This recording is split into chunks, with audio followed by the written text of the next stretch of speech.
राज्य के वन मंत्री गणेश नाइक के जन्मदिन के अवसर पर नवी मुंबई में उनके चाहने वालों और समर्थकों द्वारा विभिन्न सेवाभावी उपक्रमों का जोरदार आयोजन किया गया। इसी क्रम में पूर्व महापौर सुधाकर सोनावणे की पहल से नवी मुंबई मनपा के क्रीड़ा एवं सांस्कृतिक विभाग द्वारा आयोजित शालेय दिंडी प्रतियोगिता के समापन समारोह में विद्यार्थियों को फल और नाश्ता वितरित कर सामाजिक दायित्व का निर्वाह किया गया। इस अभियान की झलक रबाले में भी देखने मिली, जहां सुबह से ही नाश्ता वितरण की यह गतिविधि जारी रही। सैकड़ों विद्यार्थियों ने इसमें उत्साहपूर्वक भाग लिया।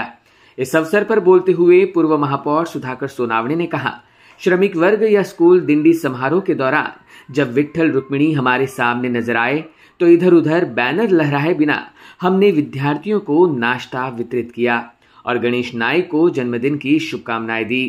विद्यार्थियों के चेहरे पर संतुष्टि देखकर सुधाकर सोनावणे ने कहा की यह गतिविधि अब और भी सार्थक हो चुकी है। खरं तर मी हे आपण दुग्ध शर्करा योग असा म्हणतो। नवी मुंबई महानगरपालिकेच्या माननीय आयुक्तांनी आज रोजी या ठिकाणी हा जो क्रीडा आणि सांस्कृतिक विभागाच्या मार्फत दिंडी स्पर्धेचं आयोजन केलं, त्याची अंतिम फेरी आज या ठिकाणी होत आहे आणि नवी मुंबई